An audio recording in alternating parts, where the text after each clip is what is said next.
देखियो सबगोटे के नमस्कार करे छी। ई अहाँ के कच्चू पत्ता कहियो कच्चक पत्ता कहियो ती लोढ़ा बनेलो हैं। आई के ने हम जना कि भाप ताप के नहीं केलो हैं। ई दूगो के अहाँ के तरलो हैं। ई दूगो के तरल अछि।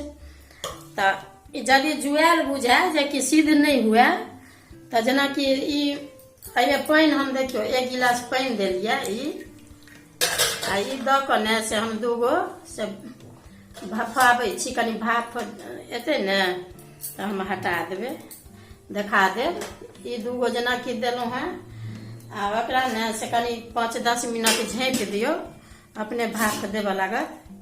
उघारि के देखबै जे देखियो एहि तरह के पत्ता रहत ने ई छोटकी त भाफै के नहीं काज छै। अगर बुझाए जे जुआल अछि त एना बना के लोढ़ा आ कनी भापि देबै त सब्जी बढ़िया बनत।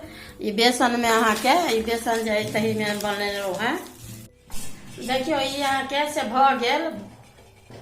कनी कमे आँच क के धीरे धीरे से जैसे भाप होय त देखियो ई एना के ई पूरा ई भोकाइया सिद्ध भ गेल। एकर मतलब आब हम ई काटै छी।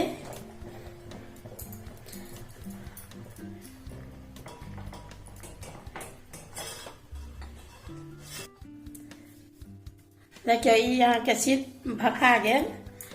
अब एकरा ने से कनी काल 5 मिनट अहाँ के कनी ठंडा दियो।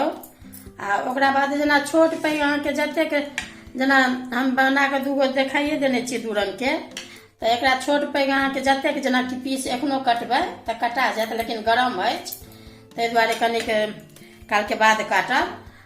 देखियो ई पातर पातर कटलो हैं त ई जना कि मोटो कटबै ने भफायल अछि त ई सिद्ध भ जायत। जना ई सब हम मोटे मोटे काटि के तरलो हैं त ई के सब्जी बना रहल छी सेहो। त मोटो जना कि ई अछि ने त 3 टुकड़ी एकरा अहाँ के क सकै छी। एना के अहू के बना के तैर के जना कि बेसन में फेर सब चीज मिला के नून हरद कनी मिरचाई के बुकनी सब चीज देबै त एना क के तैयार छै। जना कि ई सुविधा है तो कनी मेहनत होइ छै लेकिन खाय में नीक लगे छै। एमे दाल के जरूरत नहीं पड़ैया। तो बना के सबटा देखेने छी कहने छी। देखबै अगर वीडियो नीक लागत त लाइक करब।